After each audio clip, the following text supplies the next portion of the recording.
Hello everyone, welcome back to my YouTube channel. Welcome to new vlog. ಎಲ್ಲರೂ ಹೇಗಿದ್ದೀರಾ? I hope ಎಲ್ಲರೂ ಚೆನ್ನಾಗಿದ್ದೀರಾ ಅಂತ ಅನ್ಕೋತೀನಿ. ನಾನು ಕೂಡ ರಿಕವರ್ ಆಗ್ತಾ ಇದ್ದೀನಿ ಅಂತ ಹೇಳ್ಬೋದು.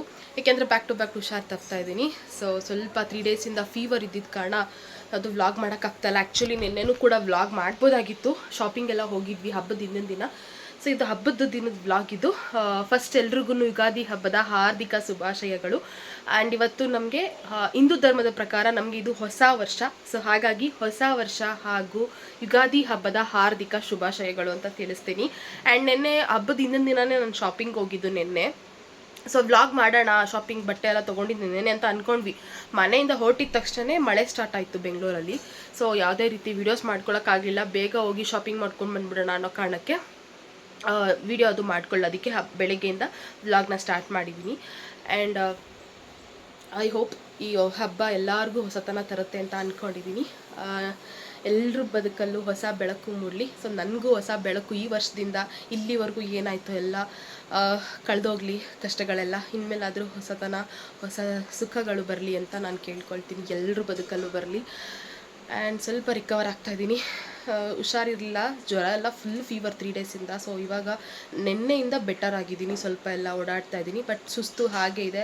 ನನ್ನ ಫೇಸ್ ನೋಡ್ತಾ ಇರ್ಬೋದು ಎಷ್ಟು ಡಲ್ ಆಗಿದೆ ಅಂತ. ಇಲ್ಲಾಂದರೆ ಇಷ್ಟು ಡಲ್ ಆಗಿರ್ತಿರ್ಲಿಲ್ಲ, ಆ್ಯಕ್ಟಿವ್ ಆಗಿರ್ತಿದ್ದೆ. ಬಟ್ ಇವಾಗ ನಾವೆಲ್ಲ ರಿಕವರ್ ಆಗ್ತಾಯಿದೆ, ಒಂದೊಂದೇ ಕ್ಲಿಯರ್ ಆಗ್ತಾಯಿದೆ. ಸೊ ಇವಾಗ ಬೆಳಗ್ಗೆಯಿಂದನೇ ಪೂಜೆಗೆಲ್ಲ ರೆಡಿ ಮಾಡ್ಕೊಳ್ಬೇಕು. ಹಾಗಾಗಿ ಬೇಗನೆ ಎದ್ದು ಸ್ನಾನ ಮಾಡ್ಕೊಂಡು ಬಂದಿದ್ದೀನಿ. ಅಮ್ಮ ಅಡುಗೆ ಮನೆ ಕೆಲಸ ಮಾಡ್ಕೊಳ್ತಾ ಇದ್ದಾರೆ. ನಾನೀಗ ದೇವ್ರ ಮನೆದೆಲ್ಲ ರೆಡಿ ಮಾಡಬೇಕು. ನೆನ್ನೆನೇ ಅಮ್ಮ ಕ್ಲೀನೆಲ್ಲ ಮಾಡಿ ದೇವ್ರ ಮನೆಲ್ಲ ಒರೆಸಿ ರೆಡಿ ಮಾಡಿದ್ದಾರೆ. ಸೊ ಇವಾಗ ಹೂವು ಹಾಕಿ ಕಳಶಕ್ಕೆಲ್ಲ ರೆಡಿ ಮಾಡಿಕೊಂಡು ಪೂಜೆ ಮಾಡ್ಕೊಂಡ್ರೆ ಆಯಿತು. ಸೊ ಹಾಗಾಗಿ ಕೆಳಗಡೆ ಮನೆಯವ್ರು ಕಾರ್ ತೊಳಿತಾ ಇದ್ದಾರೆ. ಕಾರ್ಗೂ ಪೂಜೆ ಮಾಡ್ಕೋಬೇಕು. ಹೊಸ ವರ್ಷ ಅಲ್ಲ, ಇವತ್ತು 8 ದಿನ ಆಯಿತು ಕಾರ್ ತೊಗೊಂಬಂದು ಮನೆಗೆ. ಸೊ ಹಾಗಾಗಿ ಮನೇಲೂ ಪೂಜೆ ಮಾಡಿ ಕಾರ್ಗೂ ಪೂಜೆ ಮಾಡಬೇಕು. ಹಾಗೆ ಇವತ್ತು ಊರಿಗೆ ಹೋಗೋ ಪ್ಲ್ಯಾನ್ ಇದೆ, ರಾಮನಗರ ಹೋಗಬೇಕು. ನನ್ನ ಬೈಕ್ನ 2 ತಿಂಗಳಾದಮೇಲೆ ಎತ್ಕೊಳ್ತಾ ಇದ್ದೀನಿ. ನನ್ನ ಬೈಕು ತೊಗೊಂಡೇ ಇರಲಿಲ್ಲ, ಶೋರೂಮಲ್ಲೇ ಇತ್ತು, ರೆಡಿಯಾಗಿ ತುಂಬ ದಿನ ಆಯಿತು. ರಿಸೀವ್ ಮಾಡ್ಕೊಂಡಿರಲಿಲ್ಲ, ಅದಕ್ಕೆ ಇವತ್ತು ಎತ್ಕೊಂಡು ಪೂಜೆ ಮಾಡಿಸೋಣ ಅಂತ ಇದ್ದೀವಿ. ಹಾಗೆ ನಮ್ಮ ಮಾವನವ್ರಿಗೆ ಇವತ್ತು ಪೂಜೆ ಮಾಡಬೇಕಲ್ಲ, ಹಾಗಾಗಿ ಊರಿಗೆ ಹೋಗೋಣ ಅಂತ ಪ್ಲ್ಯಾನ್ ಇದೆ. ಸೊ ಏನೇನು ಮಾಡ್ತೀನಿ ಇವತ್ತಿನ ದಿನ ಫುಲ್ ಡೇ ವ್ಲಾಗಲ್ಲಿ ಶೇರ್ ಮಾಡ್ಕೊಳ್ತೀನಿ. ಐ ಹೋಪ್ ಈ ವ್ಲಾಗ್ ಇಷ್ಟ ಆಗುತ್ತೆ ಅಂತ ಅನ್ಕೋತೀನಿ. ಇಷ್ಟ ಆದರೆ ಪ್ಲೀಸ್ ಲೈಕ್, ಶೇರ್, ಕಮೆಂಟ್ ಮಾಡಿ. ಯಾರೆಲ್ಲ ನನ್ನ ಚಾನಲ್ನ ಸಬ್ಸ್ಕ್ರೈಬ್ ಮಾಡ್ಕೊಳ್ತೇ ನೋಡ್ತಾ ಇದ್ದೀರಾ, ದಯವಿಟ್ಟು ಸಬ್ಸ್ಕ್ರೈಬ್ ಮಾಡ್ಕೊಂಡು ನೋಡಿ. ನಂದು ಅಮ್ಮದ ಮಾತ್ರ ಇನ್ನೂ ಸ್ನಾನ ಆಗಿರೋದು, ಇನ್ನು ಪಾಪುದು ಆಗಿಲ್ಲ, ನಮ್ಮ ಮನೆಯವ್ರದ್ದು ಆಗಿಲ್ಲ. ಪಾಪುಗೆ ಎಣ್ಣೆ ಸ್ನಾನ ಮಾಡಿಸ್ಬೇಕು. ಸೊ ಅವನಿಗೆ ಸ್ನಾನ ಒಂದು 10 ನಿಮಿಷ 1/4 ಗಂಟೆಲಿ ಮಾಡಿಸ್ತೀವಿ. ನನಗೆ ಎಣ್ಣೆ ಹಚ್ಚೋಣ ಅಂತ ಸುಮ್ಮನಾಗಿದ್ದೀನಿ. ಯಾಕೆಂದರೆ ಮಕ್ಕಳು ಗೊತ್ತೇ ಇದೆಯಲ್ಲ, ಎಲ್ಲಂದ್ರಲ್ಲಿ ಬಟ್ಟೆ ಎಲ್ಲ ಮುಟ್ಬಿಡ್ತವೆ, ಒದ್ದಾಡ್ಬಿಡ್ತವೆ. ಹಾಗಾಗಿ ಅವ್ರಿಗೆ ಆಮೇಲೆ ಹಚ್ತೀನಿ. ಸೊ ಇದಿಷ್ಟು ಇವತ್ತಿನ ವ್ಲಾಗ್. ಏನೇನಿರುತ್ತೆ ಪ್ರತಿಯೊಂದೂ ನಿಮ್ಮ ಜೊತೆ ಶೇರ್ ಮಾಡ್ಕೊಳ್ತಾ ಹೋಗ್ತೀನಿ. ಪೂರ್ತಿಯಾಗಿ ವ್ಲಾಗ್ನ ವಾಚ್ ಮಾಡಿ ಅಂತ ಕೇಳ್ಕೊತೀನಿ. ಓಕೆನಾ, ಬನ್ನಿ ವ್ಲಾಗ್ ಸ್ಟಾರ್ಟ್ ಮಾಡೋಣ. ಸೊ ಇಲ್ಲಿ ಅಮ್ಮ ಒಬ್ಬಟ್ಟಿಗೆ ರೆಡಿ ಮಾಡ್ಕೊಳ್ತಾ ಇದ್ದಾರೆ. ತೆಂಗಿನಕಾಯಿ ಎಲ್ಲ ತುರ್ಕೊಂಡು. ಆ್ಯಂಡ್ ಸ್ವಲ್ಪ ಮನೇಲೂ ಕಾಯಿ ಇತ್ತು, ಊರಿಂದನೂ ತರಿಸ್ಕೊಂಡಿದ್ದೆ ಕಾಯಿಗಳನ್ನ. ಸೊ ಕಾಯಿ ಒಬ್ಬಟ್ಟು ಮಾಡಬೇಕಲ್ಲ, ಅದಕ್ಕೆಲ್ಲ ರೆಡಿ ಮಾಡ್ಕೊಳ್ತಾ ಇದ್ರು. ಅಡುಗೆ ಮನೆ ಡ್ಯೂಟಿ ಅಲ್ಲ, ಯಾವುದೇ ಹಬ್ಬ ಬಂದರೂ ಅಮ್ಮನೇ ತೊಗೊಳ್ತಾರೆ. ನಂದೇನಿದ್ರು ದೇವ್ರ ಮನೆ ರೆಡಿ ಮಾಡ್ಕೊಳ್ಳೋದಷ್ಟೇ ಕೆಲಸ ಇರುತ್ತೆ. ಸೊ ಇವಾಗ ಇಲ್ಲಿ ಕೆಳಗಡೆ ನೋಡ್ತಾ ಇರ್ಬೋದು, ಎಲ್ಲ ಕಾರ್ ವಾಶ್ ಮಾಡ್ತಾ ಇದ್ದಾರೆ. ಅಂದ್ ಎಷ್ಟೇ ಸರಿ ಒರೆಸ್ಬಿಟ್ಟು ಈಗ ಒರೆಸಿ ಮೇಲ್ಗಡೆ ಬಂದಿರ್ತೀವಿ, ತುಂಬ ಧೂಳಾಗುತ್ತೆ. ಏಕೆಂದರೆ ರೋಡ್ ಸೈಡ್ ಇರೋದ್ರಿಂದ ಮನೆ, ಸೊ ಅಲ್ಲೇ ಹಾಕಿರೋದ್ರಿಂದ ಸಿಕ್ಕಾಪಟ್ಟೆ ಧೂಳಾಗುತ್ತೆ. ಈ ಮುಂದೆ ಒರೆಸ್ಬಿಟ್ಟು ಹಿಂದೆ ಹೋಗಿರ್ತೀವಿ, ಬರೋ ಅಷ್ಟರಲ್ಲಿ ಮುಂದೆಗಡೆ ಒಂದು ಗಾಡಿ ಪಾಸ್ ಆಯಿತು ಅಂದರೆ ಸಾಕು, ತುಂಬ ಧೂಳು ಬರುತ್ತೆ. ಆ್ಯಂಡ್ ಹೊಂಗೆ ಮರಗಳು ಮೊದಲೇ ಕೇಳಬೇಕಾ, ಹೂವುಗಳೆಲ್ಲ ಉದುರ್ತಾ ಇದೆ, ಇವಾಗೆಲ್ಲ ಚಿಗುರಿರೋ ಕಾಲ. ಸೊ ಅದೆಲ್ಲ ಡಸ್ಟ್ ಥರ ಕೂತ್ಕೊಂಡ್ಬಿಟ್ಟಿತ್ತು ಕಾರ್ ಮೇಲೆಲ್ಲ. ಅದಕ್ಕೆ ನೀಟಾಗೆಲ್ಲ ವಾಶ್ ಮಾಡ್ಕೊಳ್ತಾ ಇದ್ದಾರೆ. ನಿನ್ನೆ ತಾನೇ ಒರೆಸಿದ್ದು ನೀಟಾಗೆಲ್ಲ, ಆಗಲೇ ಅಷ್ಟು ಧೂಳು ಕೂತ್ಕೊಂಡ್ಬಿಟ್ಟಿದೆ. ಕವರ್ ಹಾಕ್ತೀವಿ ನೈಟ್ ಹೊತ್ತು, ಬಟ್ ಕವರ್ ಹಾಕಿದ್ರೂ ಕೂಡ ಅಷ್ಟು ಧೂಳು ಇರುತ್ತೆ. ಈಗ ಸಡನ್ನಾಗಿ ಕವರ್ ರಿಮೂವ್ ಮಾಡ್ತಿದ್ದಂಗೆ ಎಲ್ಲಿರುತ್ತೋ ಗೊತ್ತಿಲ್ಲ ಧೂಳು, ಅಷ್ಟು ಧೂಳು ಬಂದು ಕೂತ್ಕೊಳ್ಳುತ್ತೆ ಕಾರ್ ಮೇಲೆ. ಸಿಕ್ಕಾಪಟ್ಟೆ ಗಲೀಜಾಗಿತ್ತು. ಆ್ಯಂಡ್ ಹಾಗಾಗಿ ಪೂಜೆದೆಲ್ಲ ಮಾಡಿಸಿದಂಗೆ ಇತ್ತು, ಸ್ಟಿಕ್ಕರ್ಸ್ದೆಲ್ಲ. ಸೊ ಹಾಗಾಗಿ ಅದನ್ನೆಲ್ಲ ಕ್ಲೀನ್ ಮಾಡ್ಕೊಳ್ತಾ ಇದ್ರು. ಪೂಜೆಗೆಲ್ಲ ಸ್ಟಿಕ್ಕರ್ ಹಾಕಿದ್ವಲ್ಲ, ಅದೆಲ್ಲ ಪ್ಲಾಸ್ಟರ್ ಥರ ಹಾಕಿ ಹಂಗೆ ಬಿಟ್ಬಿಟ್ಟಿದ್ರದೆಲ್ಲ ಅಂಟಿರುತ್ತಲ್ಲ, ಹಾಗಾಗಿ ಅದನ್ನೆಲ್ಲ ತೆಗೆದು ನೀಟಾಗಿ ನೀರೆಲ್ಲ ಹಾಕಿ ವಾಶ್ ಮಾಡಿ. ಸೊ ದೇವ್ರ ಮನೆಗೆ ಈ ರೀತಿಯಾಗಿ ಹೂವು ಮುಡಿಸಿ ಅಲಂಕಾರ ಮಾಡ್ಕೊಳ್ತಾ ಇದ್ದೀನಿ. ಹೂವದ ರೇಟು ಜಾಸ್ತಿ ಆಗಿದೆ, ನಿಮಗೆ ಗೊತ್ತು ಹಬ್ಬದ ಟೈಮಲ್ಲಿ ಹೇಗಿರುತ್ತೆ ಅಂತ. ಸೊ ಅದಕ್ಕೆ ಸ್ವಲ್ಪ ಹೂವದಲ್ಲೇ ಈ ಥರ ಮುಡ್ಚ್ಕೊಳ್ತಾ ಇದ್ದೀನಿ. ಜಾಸ್ತಿ ಗ್ರ್ಯಾಂಡಾಗು ಅನಿಸಿದ್ರೆ ಸ್ವಲ್ಪ ಓವರ್ ಆಗಿಬಿಡುತ್ತೆ. ನೋಡಿ, ಸಿಂಪಲ್ಲಾಗಿ ಸಾಕು. ನಮ್ಮ ರಾಯರಿಗೆ ತುಳಸಿ ಹಾಕಿ ಈ ಥರ ಹೂವು ಎಲ್ಲ ಮುಡಿಸಿ ಚಿಕ್ಕದಾಗಿ ರೆಡಿ ಮಾಡ್ಕೊಂಡಿದ್ದೀನಿ, ಸಾಕಿಷ್ಟಕ್ಕೆ. ಆ್ಯಂಡ್ ಇದೆಲ್ಲ ಆಗಿದೆ. ಆ್ಯಂಡ್ ಇನ್ನೂ ಇಲ್ಲಿ ನೋಡ್ತಾ ಇರ್ಬೋದು, ಇದು ರಾಯರು ಫೋಟೋ. ಇಲ್ಲಿಗಿನ ರೆಡಿ ಮಾಡಿಲ್ಲ, ಅಲ್ಲಿವರೆಗೂ ಹಿಟ್ಕಲ್ಲ. ಈಗ ಮೊನ್ನೆ ತಾನೇ ಹಾಕ್ಸಿದ್ದು, ನೀವು ಲಾಸ್ಟ್ ವ್ಲಾಗಲ್ಲಿ ನೋಡಿರ್ಬೋದು. ಕಾರ್ ಕೊಟ್ಟಾಗ ನನಗಿದು ಕೊಟ್ಟಿದ್ರು ಕಂಪ್ನಿ ಕಡೆಯಿಂದ ಅಂತ ಹೇಳಿದ್ರೆ, ಅದೇ ರಾಯರು ಫೋಟೋನ ಇವಾಗ ಇಲ್ಲ ಹಾಕ್ಕೊಂಡಿದ್ದೀವಿ. ಸೊ ಇದಕ್ಕೆ ಹೂವು ಎಲ್ಲ ಮುಡಿಸ್ಬೇಕು. ಸೊ ನಮಗೆ ಇಟ್ಕಲ್ಲ, ಹಾಗಾಗಿ ನಮ್ಮ ಯಜಮಾನ್ರು ಬಂದು ಸ್ನಾನ ಮಾಡಾದ್ಮೇಲೆ ಅದಕ್ಕೆಲ್ಲ ರೆಡಿ ಮಾಡ್ಕೊಂಡು ಆಮೇಲೆ ಒಟ್ಟಿಗೆ ಪೂಜೆ ಮಾಡ್ತೀವಿ. ಸೊ ಇದೊಂದು ಖುಷಿ ಇದೆ. ಸಾಕು, ಇಷ್ಟು ಸಿಂಪಲ್ಲಾಗಿ ಅನ್ನಿಸ್ತು. ಸೊ ಇನ್ನು ಕಳಶಕ್ಕೆಲ್ಲ ರೆಡಿ ಮಾಡ್ಕೋಬೇಕು. ಇಷ್ಟು ಮಾಡ್ಕೊಂಡಿದ್ದೀನಿ ಸದ್ಯಕ್ಕೆ. ಆದರೂ ಸ್ವಲ್ಪ ಕಷ್ಟ ಆಗ್ತಿದೆ, ಸುಸ್ತಾಗ್ತಿದೆ, ಹಂಗೂ ಮಾಡ್ತಾಯಿದ್ದೀನಿ. ಹಬ್ಬ ಅಲ್ವಾ, ಸೊ ಮರಿಬಾರ್ದು ಅಂತ. ಸೊ ಇಲ್ಲಿ ಹಬ್ಬಕ್ಕೆ ಅಮ್ಮ ಇಲ್ಲಿ ಒಬ್ಬಟ್ಟಿಗೆ ಅಂತ ಹೇಳ್ಬಿಟ್ಟೆಲ್ಲ ರೆಡಿ ಮಾಡ್ಕೊಂಡಿದ್ದಾರೆ. ಹೂರ್ಣ ಕಟ್ಟಿಟ್ಟಿದ್ದಾರೆ. ಸದ್ಯಕ್ಕೆ ಸ್ವಲ್ಪ ಮಾಡ್ಕೊಡ್ತಾರೆ, ಅಲ್ಲಿಗೆ ಪೂಜೆಗೆ ತೊಗೊಂಡು ಹೋಗ್ಬೇಕಲ್ಲ, ಹಾಗಾಗಿ ಇದು ಮೈದಾ ಹಿಟ್ಟು ಕಲಸಿ ಇಟ್ಟಿದ್ದಾರೆ. ಇನ್ನು ಎಲ್ಲ ರೆಡಿ ಮಾಡಿದ್ದಾರೆ. ಒಬ್ಬಟ್ಟು ತಟ್ಕೊಟ್ರೆ ಆಯಿತು. ಸೊ ಇದು ರೆಡಿ ಆಗ್ತಾಯಿದೆ ಇಲ್ಲಿ. ಅಷ್ಟರಲ್ಲಿ ಪೂಜೆಗೆಲ್ಲ ದೇವ್ರ ಮನೆಯೆಲ್ಲ ರೆಡಿ ಮಾಡಿಬಿಟ್ರೆ ನಮ್ಮ ಕೆಲಸ ಆಗಿಬಿಡುತ್ತೆ. ಸೊ ಅದಕ್ಕೆ ಫಸ್ಟು ದೇವ್ರ ಮನೆ ರೆಡಿ ಮಾಡಿಬಿಟ್ಟು ಆಮೇಲೆ ನಾವು ರೆಡಿ ಆಗಬೇಕು. ಸೊ ಆಮೇಲೆ ಹೊಸ ಬಟ್ಟೆ ಎಲ್ಲ ಹಾಕ್ಕೊಂಡು ರೆಡಿ ಆಗ್ತೀವಿ. ಪೂಜೆ ಮಾಡಬೇಕಾದ್ರೆ ಒಟ್ಟಿಗೆ ಮಾಡ್ತೀವಲ್ಲ, ಹಾಗಾಗಿ ಹೊಸ ಬಟ್ಟೆ ಹಾಕ್ಕೊಂಡು ಮಾಡಬೇಕು ಅಂತ. ಸೊ ಈ ಕೆಲಸ ಮಾಡಬೇಕಾರೆಲ್ಲ ಬಟ್ಟೆ ಅದು ಇದು ಹುಡ್ಕೋತಾ ಇರ್ತೀವಿ, ಹಾಗಾಗಿ ಅದನ್ನ ಹಾಕ್ಕೊತಾ ಇಲ್ಲ. ಸೊ ಇನ್ನೂ ಕೆಲಸ ಬಾಕಿ ಇದೆ, ಬೇಗ ಬೇಗ ಮಾಡಬೇಕು, ಬೇಗ ಹೋಗಿ ಬರಬೇಕು. ಯಾಕೆಂದರೆ ಮಧ್ಯಾಹ್ನ ಮೇಲೆ ಅಂದರೆ ಸ್ವಲ್ಪ ಬಿಸಿಲಾಗ್ಬಿಡುತ್ತೆ. ಕೆಲಸ ಇದೆ ತುಂಬ. ಹೋಗಿ ಗಾಡಿ ರಿಸೀವ್ ಮಾಡ್ಕೋಬೇಕು, ಪೂಜೆ ಮಾಡ್ಕೋಬೇಕು, ಮತ್ತು ರಿಟರ್ನ್ ಬ್ಯಾಂಗ್ಳೂರು ಬರಬೇಕು ನಾವು. ಸೊ ಹಾಗಾಗಿ ಈವ್ನಿಂಗ್ ಮೇಲೆ ಮಳೆ ಬರ್ತಾ ಇದೆ ಬೆಂಗಳೂರಲ್ಲಿ. ಸೊ ಹಾಗಾಗಿ ಬೇಗ ಹೋಗಿ ಬೇಗ ಮುಗಿಸ್ಕೊಬರ್ಬೇಕು ಅನ್ನೋ ಪ್ಲ್ಯಾನಿಂಗ್ ಇದೆ ನಮ್ಮದು. ಸೊ ಈಗ ಕಳಶಿಗೆಲ್ಲ ರೆಡಿ ಮಾಡ್ಕೊಳ್ತೀನಿ. ಫೈನಲಿ ಪೂಜೆ ಎಲ್ಲ ಆಯಿತು. ನೋಡ್ತಾ ಇರ್ಬೋದು ಎಷ್ಟು ಚೆನ್ನಾಗಿ ಕಾಣಿಸ್ತಿದೆ ಅಂತ. ಹೂವು ಏನಕ್ಕೆ ಕಮ್ಮಿ ಮುಡಿಸಿದ್ದೆ ಅಂತ ಅಂದರೆ ಬೇವಿನ ಸೊಪ್ಪೆಲ್ಲ ತರಿಸಿದ್ದೆ ಊರಿಂದ. ಬೇವಿನ ಸೊಪ್ಪು ಮತ್ತು ಮಾವಿನ ಸೊಪ್ಪು ಎಲ್ಲ ಊರಿಂದನೇ ತರಿಸ್ಕೊಂಡಿದ್ದೆ. ಇಲ್ಲಿ ಕೊಂಡ್ಕೊಂಡೆಲ್ಲ ಮಾಡೋದಕ್ಕಾಗಲ್ಲ, ಯಾಕೆಂದರೆ ನಮಗೆ ಜೋರಾಗಿ ಬೇಕು ತೋರಣ ಎಲ್ಲ ಕಟ್ಟೋದಕ್ಕೆ. ಹಾಗಾಗಿ ಊರಲ್ಲಾದರೆ ಫ್ರೀಯಾಗಿ ಸಿಗುತ್ತೆ, ಮನೆ ಹತ್ರನೇ ಮರ ಎಲ್ಲ ಇರೋದ್ರಿಂದ ಅಲ್ಲಿಂದನೇ ತರಿಸ್ಕೊಂಡಿದ್ದೆ. ಹಿಂದಿನ ದಿನ ಬಂದಿದ್ರಲ್ಲ, ಹಾಗಾಗಿ ಎಲ್ಲ ತರಿಸ್ಕೊಂಡು ನೀರಲ್ಲಿ ಇಟ್ಟಿದ್ವಿ, ಇನ್ನೂ ಫ್ರೆಶ್ ಆಗಿದೆ. ಸೊ ನೋಡ್ತಾ ಇರ್ಬೋದು ಎಷ್ಟು ಚೆನ್ನಾಗಿ ಕಾಣಿಸ್ತಾ ಇದೆ ಅಂತ. ಆ್ಯಂಡ್ ಇಲ್ಲಿ ರಾಯರಿಗೆ ನೋಡ್ಬೋದು ಎಷ್ಟು ಕ್ಯೂಟಾಗಿ ಕಾಣಿಸ್ತಾ ಇದ್ದಾರೆ. ನನಗೆ ಈ ಥರ ಎಲ್ಲ ಡೆಕೋರೇಷನ್ ಮಾಡಬೇಕು ದೇವ್ರುಗಳಿಗೆ ಅಂದರೆ ತುಂಬ ಇಷ್ಟ. ಸೊ ಈ ಥರ ಗಣಗ್ಲೆ ಹೂವು ಮತ್ತು ತುಳಸಿ ಹೂವನ್ನು ರಾಯರಿಗೆ ಹಾಕ್ಕೊಂಡಿದ್ದೀವಿ. ಕೆಳಗಡೆ ಇಲ್ಲಿ ಆಂಜನೇಯ ಇದ್ದಾರೆ. ಸೊ ನಮ್ಮನೇಲಿ ಯಾವಾಗಲೂ ನೋಡೇ ಇರ್ತೀರ ಆಂಜನೇಯ. ಸೊ ಹೊಸ್ದಾಗಿ ಆ್ಯಡ್ ಆಗಿರೋದು ರಾಯರು ಫೋಟೋ ಒಂದು ಆ್ಯಡ್ ಆಗಿದೆ. ಸೊ ಖುಷಿ ಆಗ್ತಾ ಇದೆ, ಇಷ್ಟು ಚೆನ್ನಾಗಿ ಕಾಣಿಸ್ತಾ ಇದ್ದಾರಲ್ಲ ದೇವಸ್ಥಾನ. ಒಂಥರ ಮನೆ ವೈಬ್ಸ್ ಹೆಂಗಿತ್ತು ಅಂದರೆ ದೇವಸ್ಥಾನನೇ ಇದೇ ಅನ್ನೋ ಥರ ವೈಬ್ ಕೊಡ್ತಾಯಿತ್ತು. ಹೊಸ್ಲಿಗೆಲ್ಲ ಈ ಥರ ರೆಡಿ ಮಾಡ್ಕೊಂಡಿದ್ದೆ, ಹೂವೆಲ್ಲ ಹಾಕಿ ಒಂಥರ ಹಬ್ಬದ ಕಳೆ ಎದ್ದು ಕಾಣಿಸ್ತಿತ್ತು ಅಂತಲೇ ಹೇಳ್ಬೋದು. ಆ ತೋರಣಗಳು, ಆ ಬೇವಿನ ಸೊಪ್ಪು, ಆ ಅಲಂಕಾರ, ಹೂವುದು ಎಲ್ಲ ತುಂಬ ತುಂಬ ಖುಷಿ ಕೊಡ್ತು ನನಗಂತೂ. ಒಂಥರ ಆಚೆಯಿಂದ ನಿಂತ್ಕೊಂಡು ನೋಡಿದಾಗ ನನಗೆ ಇದು ದೇವಸ್ಥಾನದಲ್ಲಿ ಇದ್ದೀವಿ ಅನ್ನೋ ಥರ ಫೀಲ್ ಆಗ್ತು. ನೀವೇ ನೋಡ್ತಾ ಇರ್ಬೋದು ಎಷ್ಟು ಕ್ಯೂಟಾಗಿ ಕಾಣಿಸ್ತಿದೆ ಆ ಒಂದು ಪೋರ್ಷನ್ನು ಮೇಲ್ಗಡೆ ಭಾಗ ಅಂತ. ಸೊ ನನಗಂತೂ ತುಂಬ ಇಷ್ಟ ಆಯಿತು ಈ ಒಂದು ಅಲಂಕಾರ. ಮನೆ ಒಳಗೆ ಪೂಜೆ ಎಲ್ಲ ಮುಗಿಸ್ಕೊಂಡು ನೆಕ್ಸ್ಟ್ ನಾವು ಬಂದಿದ್ದೆ ಕಾರ್ ಪೂಜೆ ಮಾಡ್ಕೊಳ್ಳೋಣ ಅಂತ ಹೇಳಿ. ಏಕೆಂದರೆ ಹೊಸ ವರ್ಷ, ಸೊ ಹೊಸದಾಗಿ ಮೆಂಬರ್ ಆ್ಯಡ್ ಆಗಿದ್ದಾರೆ ಮನೆಗೆ. ಸೊ ಹಾಗಾಗಿ ಇವತ್ತು ಅಲ್ಲೇ ಮನೆ ಹತ್ರನೇ ಪೂಜೆ ಮಾಡ್ಕೊಳ್ಳೋಣ. ಯಾಕೆಂದರೆ ಕಾರ್ ತಂದಮೇಲೆ ನಾವು ಮನೆ ಹತ್ರ ಪೂಜೆ ಮಾಡಿರಲಿಲ್ಲ, ದೇವಸ್ಥಾನಗಳಲ್ಲಿ ಮಾಡಿಸಿದ್ವಲ್ಲ ಅನ್ನೋ ಕಾರಣಕ್ಕೆ. ಸೊ ಹಬ್ಬದ ದಿನವೇ ಮಾಡ್ಕೊಳ್ಳೋಣ ಅನ್ನೋ ಪ್ಲ್ಯಾನ್ ಇತ್ತು. ಹಾಗಾಗಿ ಎಲ್ಲ ವಾಶ್ ಮಾಡಿದ್ರಲ್ಲ, ಸೊ ಹಾಗಾಗಿ ಟೈರ್ಗೆಲ್ಲ ನೀರು ಹಾಕ್ಕೊಂಡು ಅರ್ಶಿನ ಕುಂಕುಮ ಇಟ್ಕೊಂಡು ಪೂಜೆ ಮಾಡ್ಕೊಳ್ಳೋಣ ಅಂತ ಕೆಳಗಡೆ ಬಂದ್ವಿ. ಆ್ಯಂಡ್ ಖುಷಿ ಆಗುತ್ತೆ ಮನೆಗೆ ಹೊಸ ಮೆಂಬರು ಎಲ್ಲ ಬಂದಾಗ, ಏನೋ ಒಂಥರ ಪಾಸಿಟಿವ್ ವೈಬ್ನೆಸ್ ಕೊಡುತ್ತೆ ನಮಗೆ. ಸೊ ಎಷ್ಟೋ ವರ್ಷದ ಕನಸು ಈಡೇರಿದೆ ಅಂದಾಗ ಹಬ್ಬದಲ್ಲಿ ಇದೊಂದು ಆ್ಯಡ್ ಆಗುತ್ತಲ್ವ, ಹಾಗಾಗಿ ಪೂಜೆ ಎಲ್ಲ ಮಾಡ್ಕೊಳ್ಳೋಣ ಅಂತ ಇಲ್ಲಿ ಅರ್ಶಿನ ಕುಂಕುಮ ಎಲ್ಲ ಇಟ್ಟು ಸಿಂಪಲ್ಲಾಗಿ ಪೂಜೆ ಮಾಡ್ಕೊಳ್ತಾ ಇದ್ದೀನಿ. ಇವತ್ತೇನು ಹಾರ ಏನು ಹಾಕ್ತಾ ಇಲ್ಲ, ಸಿಂಪಲ್ಲಾಗಿ ಹೂವು ಮುಡಿಸ್ಕೊಳ್ತಾ ಇದ್ದೀನಿ. ಏಕೆಂದರೆ ಆಗಲೇ 2-3 ಸರಿ ಆಗಿದೆ ಹಾರ ಎಲ್ಲ ಹಾಕಿರೋದು. ಸೊ ಸಿಂಪಲ್ಲಾಗಿ ಚೆನ್ನಾಗಿರುತ್ತೆ ಅಂತ ಈ ಥರ ಸಿಂಪಲ್ಲಾಗಿ ಮನೆ ಹತ್ರನೇ ಪೂಜೆ ಮಾಡ್ಕೊಳ್ತಾ ಇದ್ದೀನಿ. ಆರತಿ ಮಾಡಿಬಿಟ್ಟು ಮಾಡೋಣ ಅಂತ. ಸೊ ಹಬ್ಬದ ದಿನ ಎತ್ಕೊಳ್ಳೋ ಪ್ಲ್ಯಾನ್ ಇದ್ದಿದ್ದು, ಬಟ್ ನಾವು ಬುಕ್ ಮಾಡಿ ತುಂಬ ದಿನ ಆಗಿತ್ತು. ಸೊ ಎತ್ಕೊಳ್ತೀವಿ ಅಂತ ಡೇಟ್ಗಳನ್ನ ನಾವು ಪೋಸ್ಟ್ಪೋನ್ ಮಾಡ್ಕೊಂಡು ಬರ್ತಾಯಿದ್ವಿ. ಸೊ ಬೇಡ, ಡಿಲೇ ಆಗೋದು ಬೇಡ. ಆಲ್ರೆಡಿ ಶೋರೂಮಲ್ಲಿ ನಿಲ್ಲಿಸಿದ್ರು ಪಾಪ ಅವರು, ಎಷ್ಟು ಸರಿ ಅಂತ ನಮಗೆ ಕ್ಲೀನ್ ಮಾಡಿ ಎಲ್ಲ ನಿಲ್ಲಿಸೋಕ್ಕಾಗುತ್ತೆ ಅನ್ನೋ ಕಾರಣಕ್ಕೆ. ಸೊ ಹಬ್ಬದ ಹಿಂದಿನ ವಾರನೇ ನಾವು ಕಾರ್ನ ರಿಸೀವ್ ಮಾಡ್ಕೋಬೇಕಾಗಿತ್ತು. 2 ಸರಿ 3 ಸರಿ ಏನೋ ಪೋಸ್ಟ್ಪೋನ್ ಆಗಿತ್ತು ಡೇಟು, ತೊಗೊಳೋದಕ್ಕೆ ಡಿಲೇ ಆಯಿತು. ಹಾಗಾಗಿ ಇವಾಗ ಬೇಗ ತೊಗೊಂಡ್ಬಿಟ್ಟಿದ್ದೀವಿ ಅಷ್ಟೇ.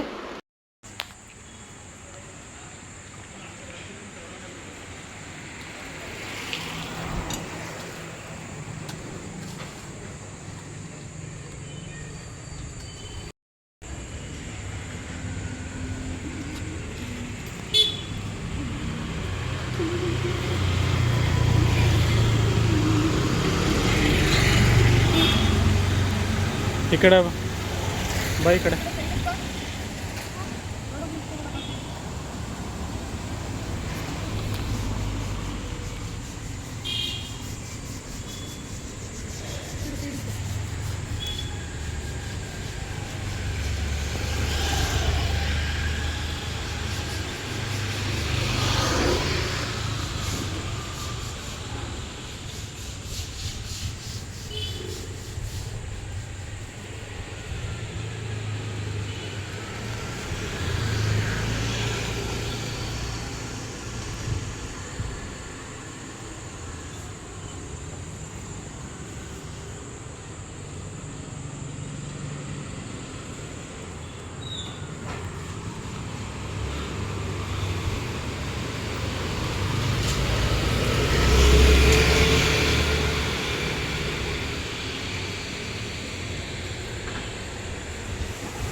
ಸೊ ಮನೇಲಿ ಪೂಜೆ ಎಲ್ಲ ಮುಗಿಸ್ಕೊಂಡು ಕಾರ್ ಪೂಜೆ ಎಲ್ಲ ಮುಗಿಸ್ಕೊಂಡು ಇವಾಗ ಊರ ಕಡೆ ಹೊರಟಿದ್ದೀವಿ. ನಮ್ಮ ಮಾವಂಗೆ ಪೂಜೆ ಮಾಡಿಸ್ಬೇಕಲ್ಲ, ಸೊ ಹಾಗಾಗಿ ಹೊರಟಿದ್ದೀವಿ. ಇವಾಗ 3 ಜನ ರೆಡಿ ಆಗಿಬಿಟ್ಟು. ಅಮ್ಮ ಬರ್ತಾ ಇಲ್ಲ, ಸೊ ಅಮ್ಮ ಡ್ಯೂಟಿಗೆ ಸಡನ್ನಾಗಿ ಹೋಗಬೇಕಾಯ್ತು. ರಜಾ ಹಾಕು ಅಂತ ನಾನೇ ಹೇಳಿದ್ದೆ, ಹಾಕ್ಸಿದ್ದೆ. ಬಟ್ ಅವ್ರು ಸಡನ್ನಾಗಿ ಫೋನ್ ಮಾಡಿಬಿಟ್ಟು ಇಲ್ಲ ಬನ್ನಿ ಅಂತ ಕರೆದ್ರು. ಹಾಗಾಗಿ 10:30 ಆಗಿತ್ತು ಅವಾಗ ಹೊರಟರು. ಸೊ ನೀವು ಮುಗಿಸ್ಕೊಬರೋಗಿ ಅಂತ ಅಂದರು. ಸೊ ನಾವು ಹೊರಟಾಗಲೇ ತುಂಬ ಟೈಮ್ ಆಗಿಬಿಟ್ಟಿತ್ತು, 11 ಗಂಟೆನೋ ಆಗಿತ್ತು ಅಂತ ಅನಿಸುತ್ತೆ ಹೊರಡೋಷ್ಟರಲ್ಲಿ. ಸೊ ಆದರೂ ಹೊರಟಿದ್ದೀವಿ. ಮನೇಲೆಲ್ಲ ಪೂಜೆ ಮಾಡಿ ಹೊರಡಬೇಕಲ್ಲ, ಸೊ ಲೇಟ್ ಆಗೇ ಆಗುತ್ತೆ. ಸೊ ಅವ್ರೇನು ತಿಂಡಿ ಮಾಡಿರಲಿಲ್ಲ, ನಾನೊಬ್ಬಳು ತಿಂಡಿ ಮಾಡಿಕೊಂಡೆ. ನನಗೆ ಜ್ವರ ಹೊಡೆದು ಸುಸ್ತಾಗಿತ್ತಲ್ಲ, ಸೊ ಹುಷಾರು ತಪ್ಪಿದಾಗ ಸುಸ್ತಾಗ್ಬಿಡ್ತೀವಿ ಅಂತ ನಾನು ಸ್ವಲ್ಪ ಲೈಟಾಗಿ ತಿಂಡಿ ಮಾಡ್ಕೊಂಡಿದ್ದೆ. ಸೊ ಹಾಗೆ ಇಲ್ಲಿ CNG ಫಿಲ್ ಮಾಡ್ಕೊಂಬಿಡೋಣ ಅಂತ ನಿಲ್ಲಿಸಿದ್ವಿ. ಆ್ಯಕ್ಚುಲಿ ಇವಾಗ ಗ್ಯಾಸ್ ಪ್ರಾಬ್ಲಮ್ ಆಗಿರೋದ್ರಿಂದ ಸೊ CNG ಕೂಡ ಎಲ್ಲೂ ಸಿಗ್ತಾ ಇಲ್ಲ. ಎಷ್ಟೋ ಜನ ಬೇರೆ ಬೇರೆ ಕಡೆ ಎಲ್ಲ ಪೆಟ್ರೋಲ್ ಬಂಕಲ್ಲಿ ಕೇಳಿಕೊಂಡು ಈ ಒಂದು ಪೆಟ್ರೋಲ್ ಬಂಕ್ ಬರ್ತಿದ್ದಾರೆ. ಸೊ ಇಲ್ಲಿ ರಾಜರಾಜೇಶ್ವರಿ ಹಾಸ್ಪಿಟಲ್ ಇದೆಯಲ್ಲ, ಸೊ ಅಲ್ಲಿರೋ ಪೆಟ್ರೋಲ್ ಬಂಕ್ ಇದು. ಸೊ ಇದು ಸೆಕೆಂಡ್ ಟೈಮ್ ಹಾಕಿಸ್ತಾ ಇರೋದು ನಾವು ಹೆಂಗೋ. ಸೊ ಬಂದಾಗೆಲ್ಲ ಇಲ್ಲಂತೂ CNG ಸಿಗುತ್ತೆ ನಮಗೆ. ಸೊ ಎರಡೂ ಮೇಂಟೈನ್ ಮಾಡ್ತಾಯಿದ್ದೀವಿ, ಪೆಟ್ರೋಲು ಮತ್ತು CNG ಎರಡೂ ಹಾಕಿಸ್ತೀವಿ.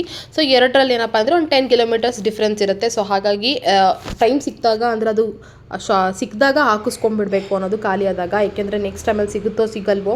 ಲಾಸ್ಟ್ ಟೈಮ್ ನಾವು ಹಾಕಿಸ್ದಾಗ ಪಾಪ ಅವ್ರು ಮಾರ್ಕೆಟಿಂದ ಹುಡ್ಕೊಂಬಂದಿದ್ದಾರೆ, ಕೊನೆಗೆ ಇಲ್ಲಿ ಸಿಕ್ತು ಅವ್ರಿಗೆ. ಸೊ ಹಾಗಾಗಿ ಅದೆಲ್ಲ ಫಿಲ್ ಮಾಡಿಸ್ಕೊಳ್ತಾ ಇದ್ದೀವಿ. ಸೊ ಫೈನಲಿ ಊರ ಹತ್ರ ಬಂದ್ವಿ. ಮನೆಗೇನು ಹೋಗಲಿಲ್ಲ, ಡೈರೆಕ್ಟಾಗಿ ಇಲ್ಲಿಗೆ ಬಂದಿದ್ದೀವಿ. ಪೂಜೆ ಮಾಡ್ಕೊಬಿಡೋಣ. ಆಲ್ರೆಡಿ ಬಿಸಿಲಾಗಿದೆ, ಕಾಲು ಇಡೋದಕ್ಕೆ ಆಗ್ತಾ ಇರಲಿಲ್ಲ, ಅಷ್ಟು ಕಾದೋಗಿತ್ತು. ನನಗಂತೂ ಕಾಲೆಲ್ಲ ಉರಿ ಬಂದುಬಿಡ್ತು, ಅಲ್ಲಿ ನಿಂತ್ಕೊಳ್ಳೋಕ್ಕಾಗ್ದೇ ಅಷ್ಟು ಕಷ್ಟ ಆಯಿತು. ಅಲ್ಲಿ ತುಂಬ ನೆಲ ಎಲ್ಲ ಒಂದು ಡ್ರೈ ಆಗಿಬಿಟ್ಟಿದೆ ಅಲ್ಲ, ಸೊ ತುಂಬ ಬಿಸಿಲು ಕಾದು ಒಂಥರ ಆಗಿಬಿಟ್ಟಿತ್ತು. ಸೊ ಅದಕ್ಕೆ ಕ್ಲೀನ್ ಕೂಡ ಮಾಡ್ಕೊಳಕ್ಕಾಗಲಿಲ್ಲ. ಊರಲ್ಲೇ ಇದ್ದಿದ್ರೆ ನಾವು ಹಿಂದಿನ ದಿನವೇ ಎಲ್ಲ ನೀಟಾಗಿಲ್ಲ, ಅಟ್ಲೀಸ್ಟ್ ಬೆಳಗ್ಗೆನಾದ್ರು ನಮ್ಮ ಮನೆಯವ್ರು ಹೋಗಿ ಕ್ಲೀನ್ ಮಾಡಿ ಎಲ್ಲ ನೀಟಾಗಿ ರೆಡಿ ಮಾಡ್ತಿದ್ರು. ಬಟ್ ಇವಾಗ ಸಿಂಪಲ್ಲಾಗಿ ಮಾಡ್ಕೊಂಡಿದ್ದೀವಿ. ಆ ಬಿಸಿಲಲ್ಲಿ ಏನೂ ಮುಟ್ಟೋದಕ್ಕೆ ಆಗ್ತಾ ಇರಲಿಲ್ಲ. ಸೊ ಹೂನಾರೆಲ್ಲ ತೊಗೊಂಡು ಬಂದ್ವಿ. ಇಲ್ಲಿ ನಾವು 2 ಕಡೆ ಪೂಜೆ ಮಾಡ್ಕೋಬೇಕು. ಇದು ನಮ್ಮ ಮಾವ ಮತ್ತು ಇದು ಅವರ ತಂಗಿ ಇದು. ಸೊ ಹಾಗಾಗಿ ಇಲ್ಲಿ 2 ಕಡೆ ಪೂಜೆ ಮಾಡ್ಕೊಂಡಿದ್ದೀವಿ. ಒಬ್ಬಟ್ಟು ಎಲ್ಲ ಅಲ್ಲಿಂದನೇ ತೊಗೊಂಬಂದಿದ್ದೆ, ಒಬ್ಬಟ್ಟು ಹೆಸರು ಬೇಳೆ ಎಲ್ಲ. ಸೊ ಅದನ್ನೇ ಇಟ್ಟು ಇಲ್ಲಿ ಹೂವಿನ ದಾರ ತೊಗೊಂಬಂದು ದೀಪ ಎಲ್ಲ ಹಚ್ಚಿ ಇಲ್ಲಿ ಪೂಜೆ ಮಾಡ್ಕೊಂಡು.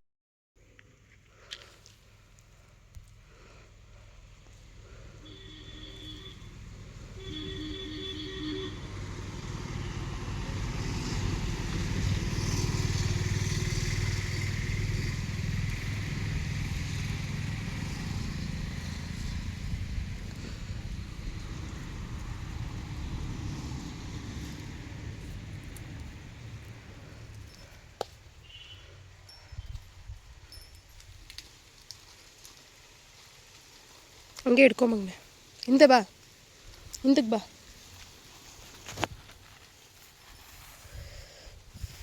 ಬಟ್ಟೆ ಮೇಲೆ ಮಡಗು.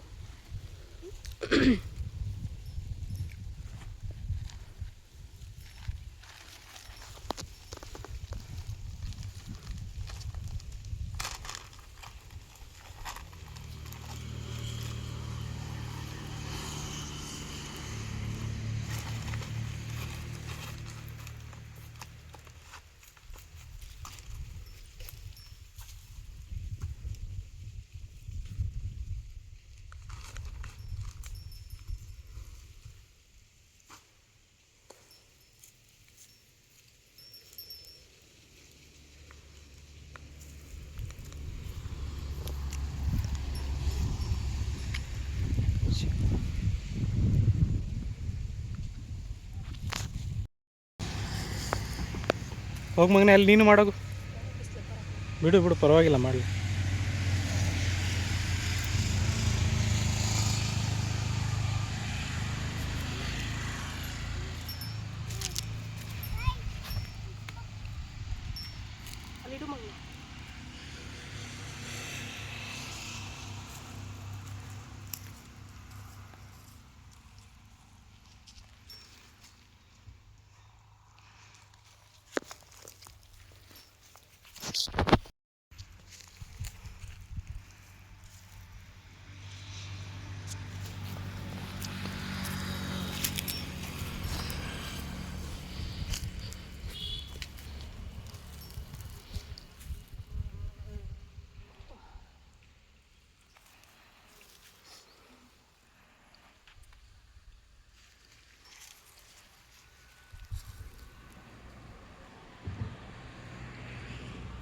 ನೀನು ಬಂದು ಕೈ ಮುಗಿ ಬಾ, ಆ ಕಡೆಯಿಂದ ಬಾ, ಆ ಕಡೆಯಿಂದ ಬಾ ಬಾ.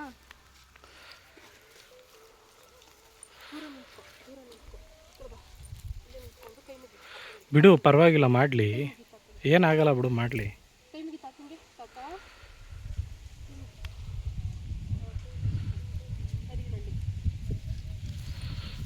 ಸೊ ಪೂಜೆ ಎಲ್ಲ ಮುಗೀತು. ಹಾಗೆ ಸ್ವಲ್ಪ ಹೊತ್ತು ನಿಂತ್ಕೊಳ್ಳೋಣ ಅಂತ ನೆರಳಲ್ಲಿ ಮರದ ಹತ್ರ ನಿಂತ್ಕೊಂಡಿದ್ವಿ. ಪೂಜೆ ಎಲ್ಲ ಚೆನ್ನಾಗಾಯಿತು. ಸೊ ಬೇರೆ ಒಂದು ವಿಷಯನ ಶೇರ್ ಮಾಡ್ಕೊಳ್ಳೋಕೆ ಇಷ್ಟ ಇಲ್ಲ, ಬಟ್ ಈ ಸರಿ ನಾವು 3 ಜನ ಪೂಜೆ ಮಾಡಬೇಕಾದಂಥ ಪರಿಸ್ಥಿತಿ. ಬಟ್ ಅದನ್ನು ಶೇರ್ ಮಾಡ್ಕೊಳ್ಳೋಕೆ ನಂಗೆ ಇಷ್ಟ ಇಲ್ಲ. ಬಟ್ ಖುಷಿ ಆಯಿತು, 3 ಜನ ಮಾಡಿದ್ರು ಫ್ಯಾಮಿಲಿ. ಸೊ ಪೂಜೆ ಮಾಡಿದ್ದೀವಿ. ಸೊ ನಮ್ಮ ಮಾವನಿಗೆ ಅದು ಅರ್ಥ ಆಗುತ್ತೆ. ಸೊ ಅವರು ನಮ್ಮನ್ನ ಅಂದರೆ ಅಕ್ಸೆಪ್ಟ್ ಮಾಡ್ಕೊಳ್ತಾರೆ ನಮ್ಮ ಪರಿಸ್ಥಿತಿನ ಅಂತ ಅಂದ್ಕೊಂಡು ಪೂಜೆ ಮಾಡ್ಕೊಂಡಿದ್ದೀವಿ. ಆ್ಯಂಡ್ ಇದು ಅಲ್ಲಿ ಮತ್ತೆ ಹೊರಟ ಮೇಲೆ ನಾನು ಯಾವುದೇ ಥರ ವೀಡಿಯೋಸ್ ಮಾಡ್ಕೊಳ್ಳಿಲ್ಲ. ಮನೆಗೆ ಬಂದ ತಕ್ಷಣ ಈವ್ನಿಂಗ್ ಆಗಿತ್ತಲ್ಲ, ಸೊ ಪೂಜೆ ಎಲ್ಲ ಮಾಡ್ಕೊಳ್ಳೋಣ ಅಂತ ಹೇಳ್ಬಿಟ್ಟು ಮತ್ತೆ ಮುಖ ಕಾಲಕ್ಕೆಲ್ಲ ತೊಳ್ಕೊಂಡು ಬಂದು ಪೂಜೆ ಮಾಡಿಕೊಂಡೆ. ಮತ್ತು ದೀಪ ಹಚ್ಚಿದೆ ಅಲ್ಲಿಗೆ. ಸೊ ಪೂಜೆ ಎಲ್ಲ ಮುಗಿಸ್ಕೊಂಡು ಇವಾಗ ಟೆಂಪಲ್ ಹತ್ರ ಹೋಗೋಣ ಅಂತ ಹೇಳ್ಬಿಟ್ಟು ಇವಾಗ ರೆಡಿ ಆಗ್ತಾಯಿದ್ದೀವಿ. ಅಲ್ಲೇ ಇವತ್ತು ಗುರುವಾರ ಅಲ್ವಾ, ಸೊ ಹಾಗಾಗಿ ರಾಯರ ಮಠಕ್ಕೆ ಹೋಗೋಣ ಅಂತ ಹೇಳ್ಬಿಟ್ಟು ಈಗ ಈ ಥರ ಎಲ್ಲ ಪೂಜೆ ಮಾಡಿಕೊಂಡೆ. ರಾಯರು ನೋಡ್ತಾ ಇರ್ಬೋದು ದೀಪದ ಬೆಳಕಲ್ಲಿ ಎಷ್ಟು ಚೆನ್ನಾಗಿ ಕಾಣಿಸ್ತಾ ಇದ್ದಾರೆ ಅಂತ. ನನಗಂತೂ ಖುಷಿ ಆಗ್ತಿತ್ತು. ವಿಗ್ರಹದ ಹತ್ರ ಆ ಥರ ದೀಪ ಇಟ್ಟು, ಸೊ ಅದು ಬೆಳ್ಳಿ ದೀಪ ಇಟ್ಟಿರೋದು, ಹಾಗಾಗಿ ಖುಷಿ ಆಯಿತು. ಆ್ಯಂಡ್ ಇಲ್ಲಿ ಫೈನಲಿ ರಾಯರ ಮಠದ ಹತ್ರ ಬಂದ್ವಿ. ನೋಡ್ತಾ ಇರ್ಬೋದು ಎಷ್ಟು ಕ್ರೌಡ್ ಇದೆ ಅಂತ. ಇವತ್ತು ಹಬ್ಬ, ಯುಗಾದಿ ಹಬ್ಬ. ಸೊ ಗುರುವಾರ, ನಾರ್ಮಲ್ ಗುರುವಾರನೇ ಅಷ್ಟು ಜನ ರಶ್ ಇರ್ತಾರೆ. ಇನ್ನು ಈ ಟೈಮಲ್ಲಿ ಕೇಳಬೇಕಾ, ತುಂಬ ತುಂಬ ತುಂಬ ಕ್ರೌಡ್ ಇತ್ತು. ಆ್ಯಂಡ್ ಒಂದು ಪೂಜೆ ಕೂಡ ಸ್ಟಾರ್ಟ್ ಆಗಿಬಿಟ್ಟಿತ್ತು. ಸೊ ಮಾಮಂಗಳಾರತಿ ಏನು ಮಾಡ್ತಾ ಇರಲಿಲ್ಲ. ಸೊ ನಾನು ಆರತಿ ತೊಗೊಳ್ಳೋಣ ಅಂತ ಅಂದ್ಕೊಂಡವಳು ಈ ಕ್ರೌಡ್ ನೋಡಿಬಿಟ್ಟು, ಸೊ ಆರತಿ ತೊಗೊಂಡ್ರು ಅಲ್ಲಿ ಪೂಜೆ ಮಾಡೋದಕ್ಕೆ ಅವಕಾಶ ಇರಲಿಲ್ಲ. ಹಾಗಾಗಿ ಹಂಗೆ ಕೈ ಮುಕ್ಕೊಂಡು ಹೋಗೋಣ ಅಂತ ಹೇಳ್ಬಿಟ್ಟು ಹೋದ್ವಿ. ಬಟ್ ನಾನು ಆರತಿ ಅಂದರೆ ತುಪ್ಪದ ದೀಪ ಹಚ್ತೀವಲ್ಲ ಅಲ್ಲಿ, ಸೊ ಅದನ್ನೆಲ್ಲ ಅಲ್ಲೇ ತೊಗೊಂಡು ದೀಪ ಆರಾಧನೆ ಮಾಡ್ಕೋಬೋದಾಗಿತ್ತು. ಬಟ್ ಆಗಲಿಲ್ಲ. ಆ ಕ್ರೌಡ್ ನೋಡಿದ್ರೆ ಭಯ ಆಯಿತು ನನಗೆ, ಎಲ್ಲಿ ಕೈ ತಗಲಿಸ್ಬಿಡ್ತಾರೆ ಅನ್ನೋ ಇದಕ್ಕೆ.